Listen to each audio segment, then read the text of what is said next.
Everyone dreams. Every night, multiple times. You spend roughly 2 hours per night hallucinating elaborate scenarios while paralyzed in bed. Why do you dream about your dead grandmother handing you a fish? Why does your boss turn into your father? Why do you dream you're naked at work but nobody notices? What is the dream doing? The common answer: dreams are random brain noise. Neurons firing meaninglessly during sleep, your brain sorting memories. But that's just restating the question with fancier words. The real answer is stranger and uncomfortable. Dreams aren't random, they're working. They're not sorting memories, they're hiding something. The question is, what doesn't your mind want you to know? You hear about REM sleep, neural firing patterns, memory consolidation, the brain processing the day's events. It sounds scientific, but it explains nothing. Why these images? Why this sequence? If your brain is filing away memories of your Tuesday meeting, why does it show you a purple elephant eating your childhood bicycle while your third-grade teacher watches and takes notes? The neuroscience describes what's happening. Certain brain regions active, certain neurotransmitters released. But it doesn't answer the question. And so you have to ask, if it's random, why does it feel so purposeful? Clinical observation. Dreams repeat themes. Not exactly. The details change, but the same anxieties return. The same people. The same situations in different costumes. I had a patient who dreamed repeatedly about missing trains. One night it's the train to work. Another night it's a train to his wedding. They're different stations, different passengers. But always, the train is leaving, he's running, he can't make it. He wakes up with his heart pounding. Is that random? No, that's obsessive. The dream is trying to accomplish something. It keeps trying until it succeeds. But here's what should disturb you. When you wake up, you can't remember most of it. Why? You dream 4 to 6 times per night. You remember maybe one dream partially. Most dreams vanish within seconds of waking. Why? If dreams were truly random neural noise, they should be easy to remember. Random has no pattern to lose. But dreams aren't random. They're complex narratives with emotional weight. Those should be easier to remember, not harder. Unless, actually, let me rephrase, it's not that dreams are hard to remember. It's that something is actively making you forget them. Think about that. You create these elaborate scenarios every night. Your mind does this work. And then, immediately upon waking, it erases most of it. What is being protected by this forgetting? Your mind has content it cannot consciously acknowledge. Not won't, cannot. This is psychic censorship. Let me give you an example. Young woman dreams she's shopping for a hat. Just shopping. Innocent. Boring. But I had her free associates at each element. Hat. What comes to mind? Going out. Where? To be seen. By whom? Men. What kind of men? And here she became uncomfortable. The hat wasn't about shopping, it was about sexuality, about being seen as attractive, about desires she couldn't consciously acknowledge as hers. The dream disguised the wish. It dressed it up as something acceptable, hat shopping. The dream did its job perfectly. It let the wish express itself, but in costume. The dream isn't the wish, the dream is the disguise, which means there are 2 levels. What you remember, the manifest content, is just the surface. What's actually being expressed, the latent content, is hidden underneath. How does the disguise happen? 4 mechanisms. First, condensation. Multiple ideas compressed into a single image. Your boss turns into your father because they're both authority figures who disappoint you. 1 dream figure, 2 sources. Second, displacement.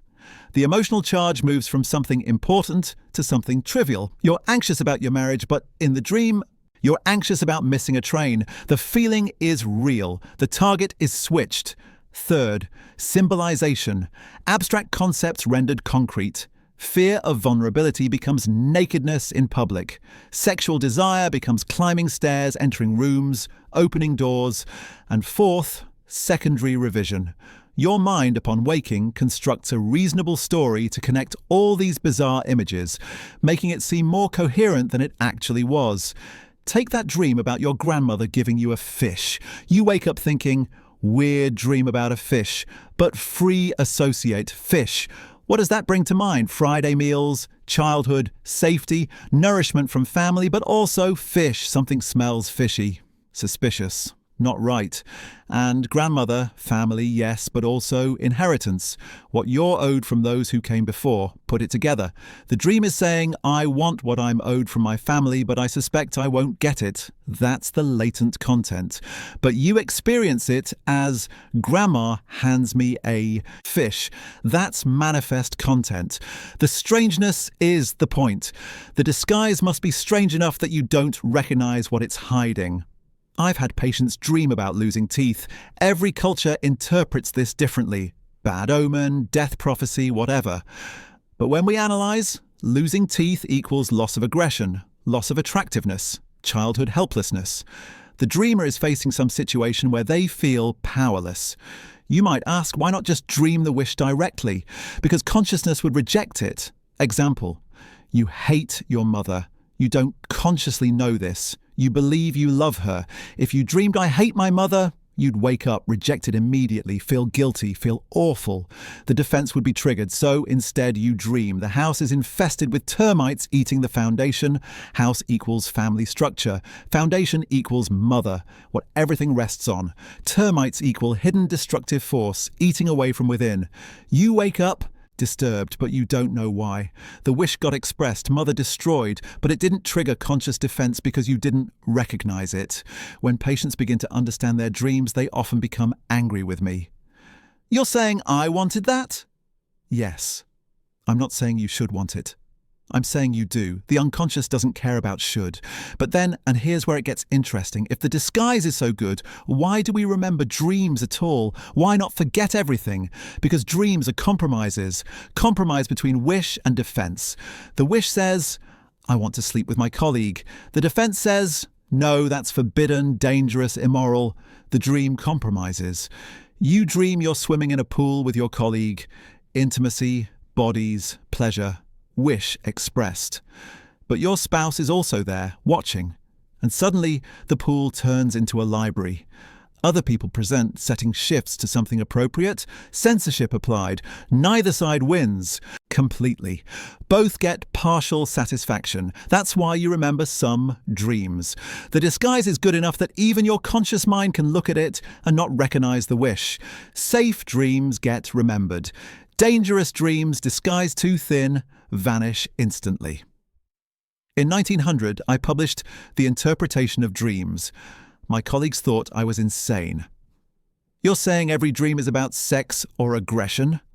No, I'm saying every dream is about a wish that consciousness finds unacceptable.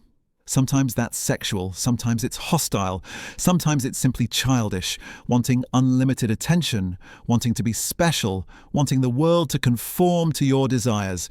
Actually, let me be more precise. Not unacceptable in a moral sense always. Unacceptable to your ego, your sense of who you are.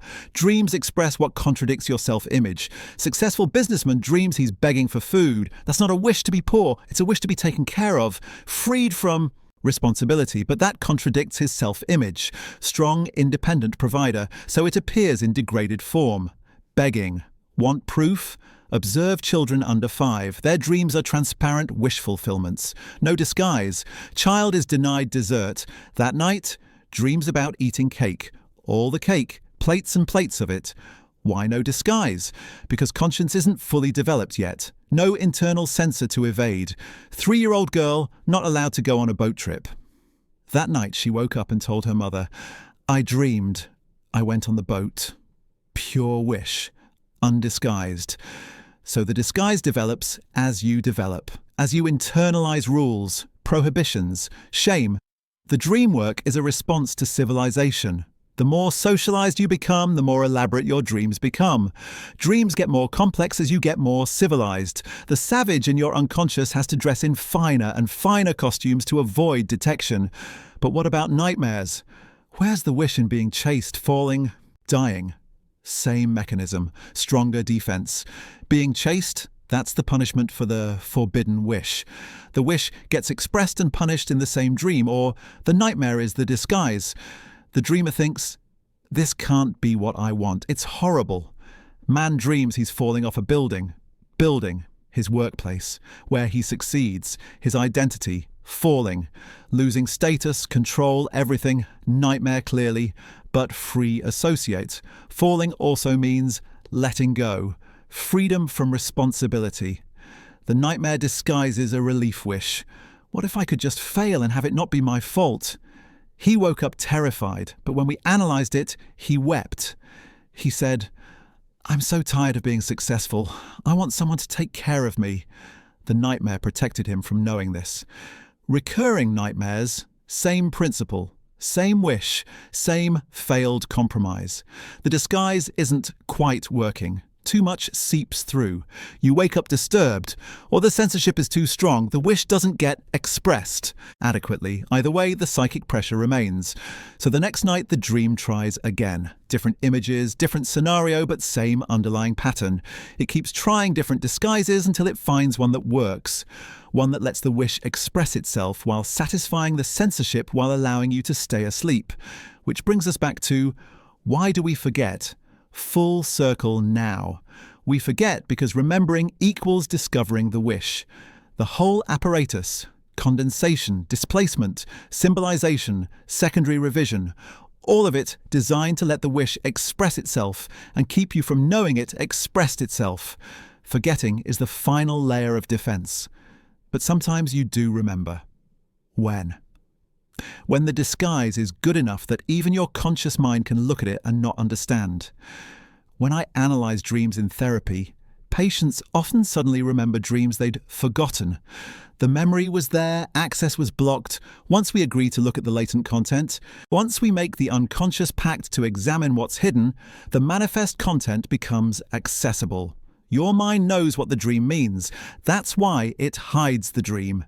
It knows that if you remember it clearly, if you think about it long enough, if you free associate to the images, you might decode it.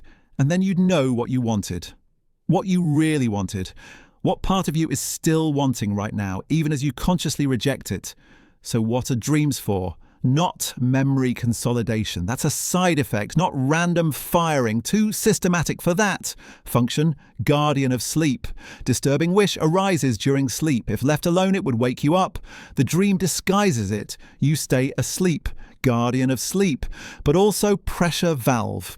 Forbidden wishes build psychic pressure during the day. You can't think them, can't acknowledge them. They accumulate. Dreams let them express, safely disguised, so they don't explode into consciousness. This is why dream analysis works in therapy. We're not inventing meaning. We're decoding meaning that's already there. Meaning that the patient created unconsciously, following rules the patient doesn't consciously know. Same mechanisms appear in jokes, in slips of the tongue, in neurotic symptoms. All compromise formations between wish and defense. The unconscious speaks in a consistent language, which leads to the uncomfortable implication. You don't know yourself. You think your conscious thoughts equal who you are, but most of your mental life is unconscious. Dreams prove this every night. You create elaborate symbolic systems without knowing you're doing it. You follow consistent patterns without recognizing them. Example, you dream you're arguing with your spouse. You wake up angry at them. But the dream wasn't about them. It was about your father. Your spouse just looks like him, sounds like him, frustrates you like he once did. The anger is 30 years old. You're living your childhood in disguise. This is why people repeat patterns. The unconscious doesn't update. Time doesn't exist there. You're still fighting wars from childhood, still wanting things you wanted at 5, still afraid of things that no longer exist. And dreams show this every night. When you wake up and think, weird dream, you're right. But weird because it's a code, and you wrote the code specifically so you couldn't read it. Every strange transition, every impossible combination, every bizarre detail, those aren't bugs. Those are features. The strangeness is functional. It keeps you from understanding. Because if you understood, you'd have to confront what you want, what you really want, not what you think you should want, not what you've been taught to want, what the deep, uncivilized, childlike, selfish, aggressive, sexual, needy part of you wants. And that confrontation, that's terrifying. So you forget, you dismiss it as just a dream. Random brain noise, your mind protecting you from yourself, and it works. Most people go their whole lives never knowing what they're dreaming about. Everyone says dreams are mysterious, meaningless. Actually, the opposite. Dreams are too meaningful. That's why they're disguised. Your mind knows exactly what it's doing. Every night constructing these elaborate puzzles, every morning hiding the solution, and you cooperate, you accept the forgetting, you accept the strangeness, you accept it was just a dream as an explanation. Because the alternative, looking at what the dream actually means, that requires work and courage. One image at a time, one association at a time, following the thread wherever it leads, even when it becomes uncomfortable, especially when it becomes uncomfortable. Next question. If the unconscious is constantly producing wishes that consciousness must defend against, what happens when the defense fails? What happens when the wish breaks through? That's when you get symptoms. Anxiety, obsessions, irrational behaviors. But that's a different investigation. I've shown you the mechanism, the dream work, the censorship, the compromise, but I haven't told you what your dreams mean. I can't. That's the work. Your work. The unconscious speaks in private language, your private language. The symbols mean what they mean to you based on your history, your associations, your life. The grandmother who hands you a fish, what does that mean to you?